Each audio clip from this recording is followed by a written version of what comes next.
Hello everyone, welcome back to Cellopedia. This is Maxim. The goal of today's lesson 17 is to get familiar with three new positions: the fifth, the sixth, and the seventh.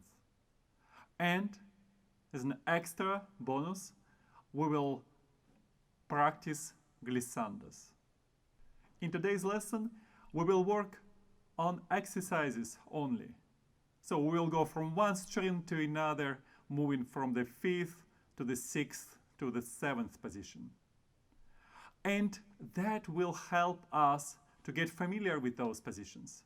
So when you will be playing any kind of etude or concert piece, then you will feel it's much easier to overcome obstacles playing in those positions. The fifth position. Let's prepare it. The first finger is F natural.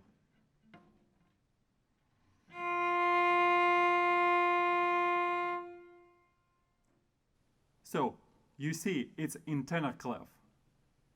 We studied tenor clef in the previous lesson, lesson 16. So, if you forgot how that works, maybe you should review it first. At any rate, the note above the top line is F, and we will go over the first line in tempo quarter note 48.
Starting with the fifth position, we have to rethink the way we use left-hand thumb.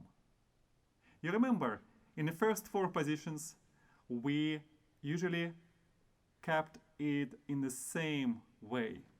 That is, roughly opposite side of other four fingers. Now, going up, we will gradually learn to move the thumb to the side of the neck, and later on we will use it basically in the same way as other fingers. But let's not jump ahead of ourselves. Just remember, it depends on the length of your fingers and thumb. Every cellist has it in different way, but you have to feel free to move the thumb when you have problems reaching the notes with the fingers. It's very important, so you never get stuck in a position where you keep the thumb here and then try desperately reach the higher notes. At times, that's what we will need to do, but that would be rather exception. For example, playing in the fifth position on the C string, I like to move the thumb to the side of the neck. That helps me to relax fingers, and that helps to reach all the spots to play in tune.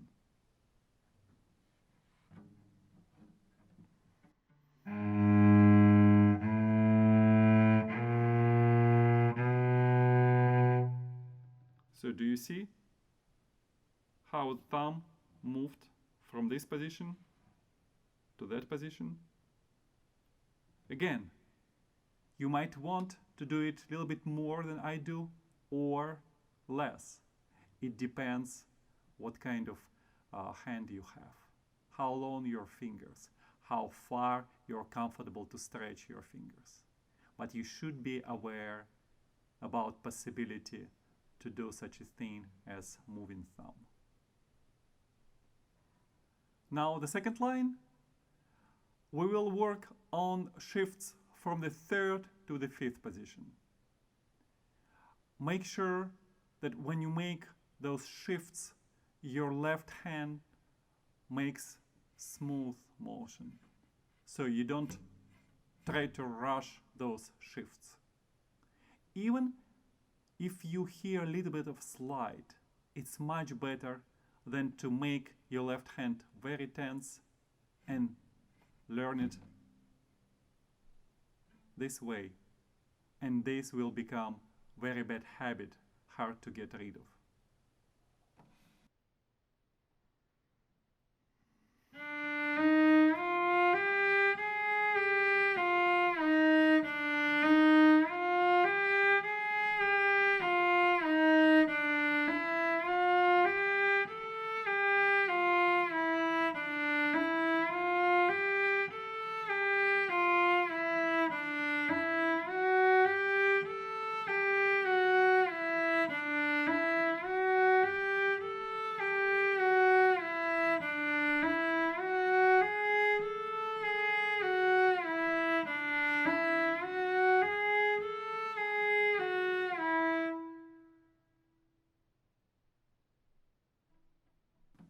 Now to the sixth position.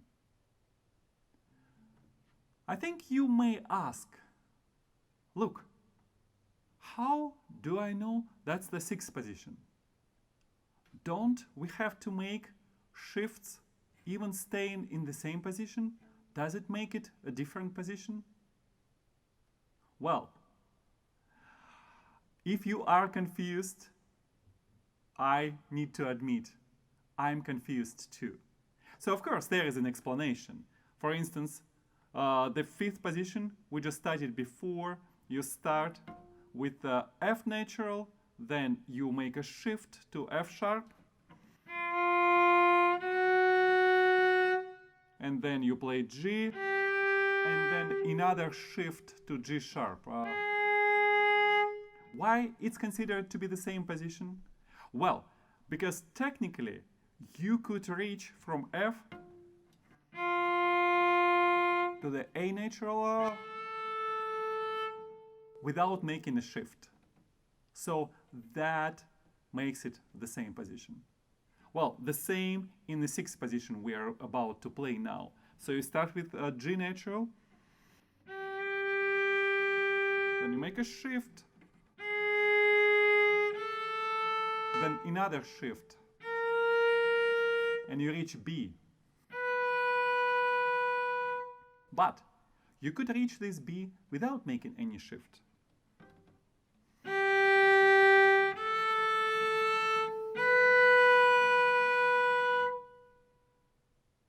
So this is the reason why we can call this the sixth position.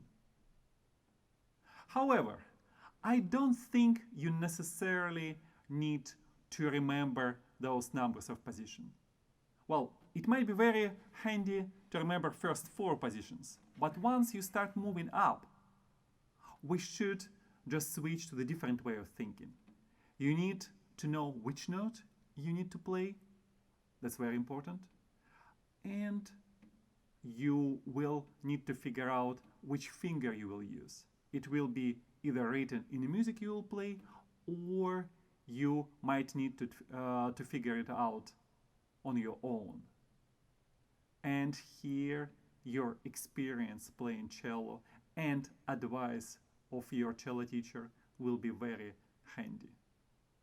Because think this way, now we're going to play in the 5th, 6th and the 7th position. Are there higher positions? Yes, of course. So if this is 5th position, then 6th position, 7, 8, 9, 10th position, 11th position, 12th position, 13th position, 14th position. Is your head spinning yet? I already got lost. So, that's what I mean. You will never be asked to play in 11th position. You will just see in the music. For instance, let's play C with the second finger, or E with the third finger, and so on. And you will never see markings in your music asking you to play in 14th position. Okay, now let's get back to our 6th position exercise. Tempo 48, 1 note per bow.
Do you remember that you have an option to move the thumb here? So you could see me doing it. And again, the higher you play, the more important it is to bring thumb closer to fingers. Now the second line of the exercise in 6th position, 4 notes per bow, tempo quarter note 48.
Now the 7th position.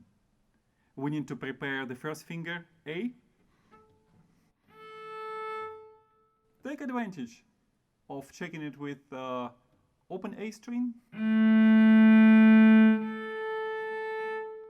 or with A harmonic.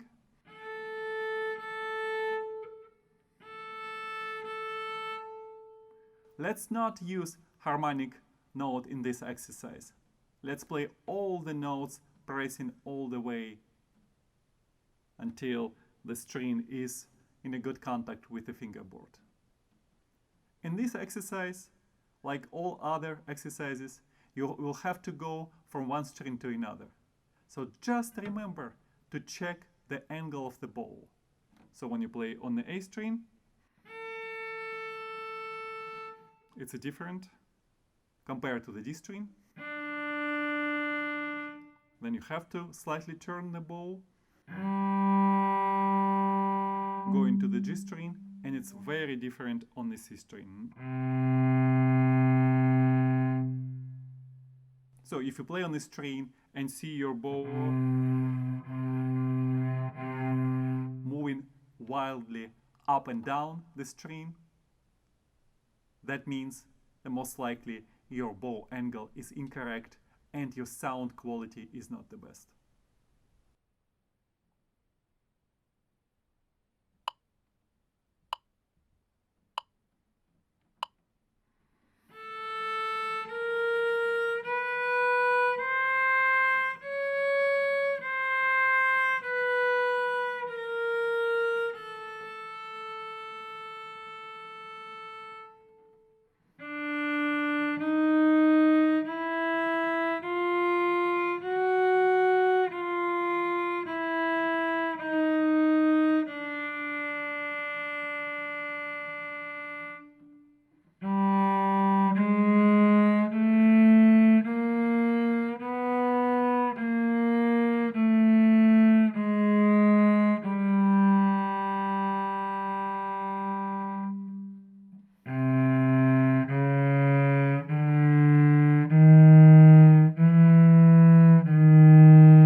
The second line of this exercise, let's play it 3 notes per bow. Tempo 1 beat 48. Dotted quarter note 48.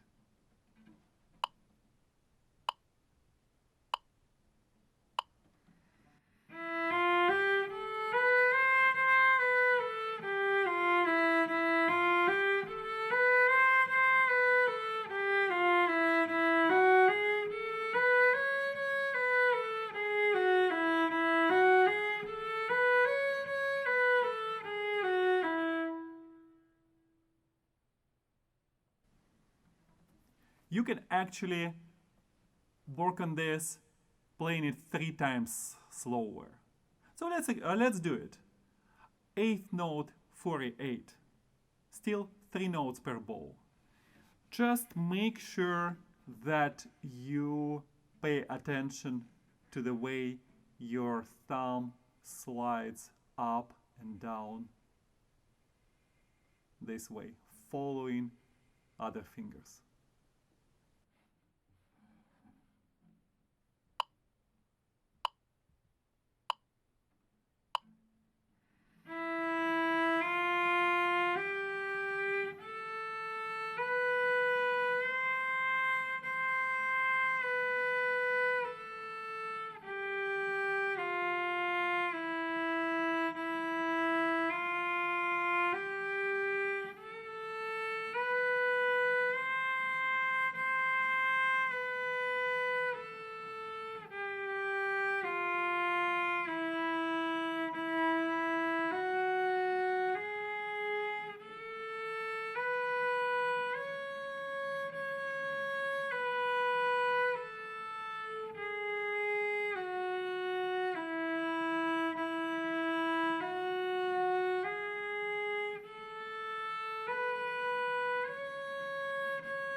This is quite difficult to master.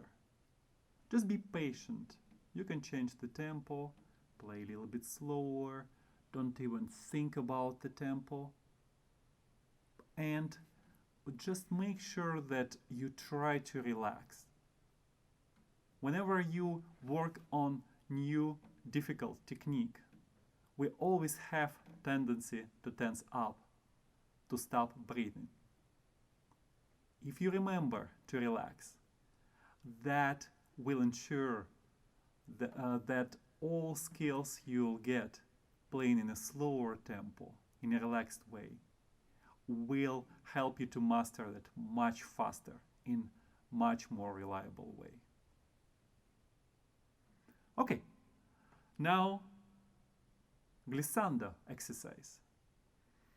So, Piatti has a note here telling that on the way up, the slide has to be made by the finger playing the lower note. Let's try it. So the first shift we have here is from B to G.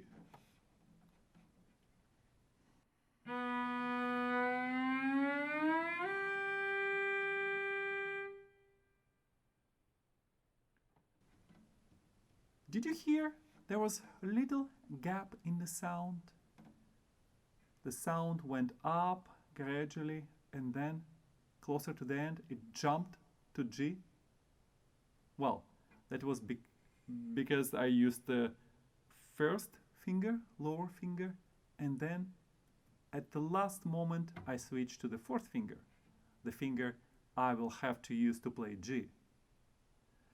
I think we can do it in more interesting way. When you play glissando, you can do it several different ways. You can still start making glissando on the lower finger,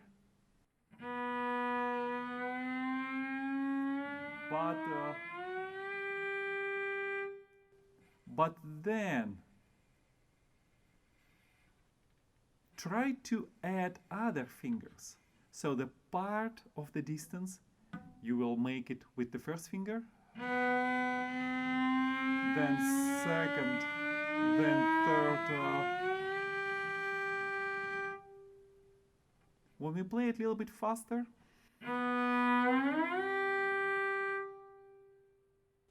then we will make very smooth slide glissando. Every cellist makes glissando in a different, unique way. It's like a fingerprint. Everyone has unique fingerprint. Just listen. Your goal is to make glissando in very gentle and beautiful way. How you will achieve it? Well, it will be your secret. And you will open this secret only by practicing and by listening. What kind of result you get. Now let's play first 4 measures of this glissando exercise.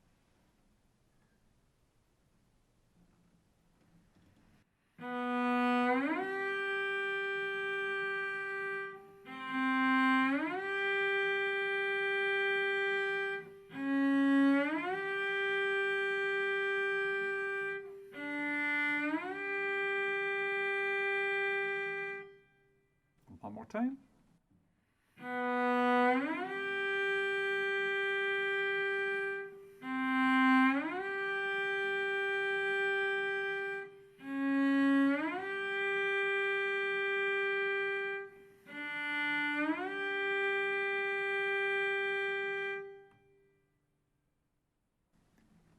And then on the way down, the same story. If going from the 4th finger to the 1st finger, you're only going to use the 4th finger for this glissando, then we might hear the gap in the sound.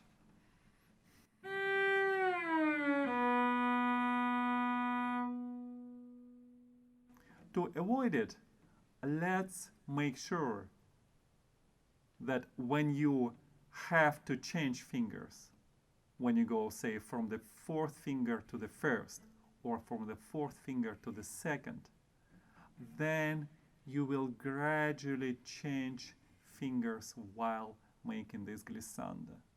So, in a slower tempo, from the 4th to the 5th finger.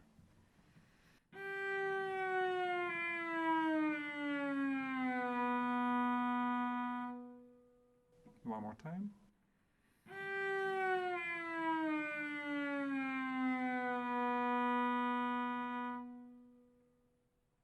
And then in a faster tempo.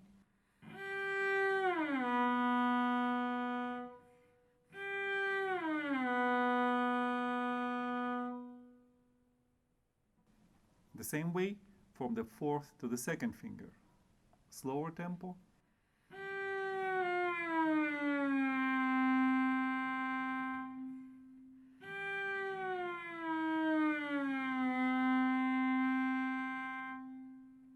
and the faster tempo.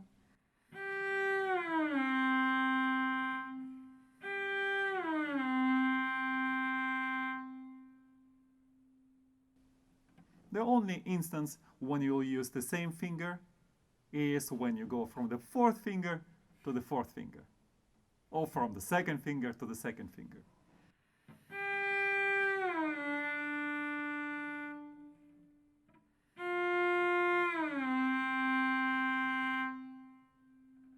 Again, this exercise is open for experimentation.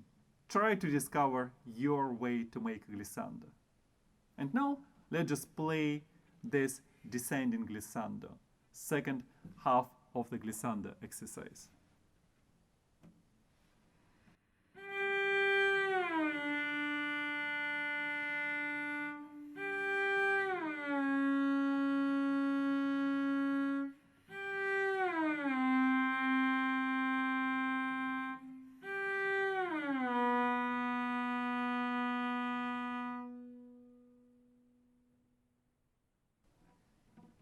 Okay, if you stayed through the end of this lesson, that means you really want to learn to play cello well.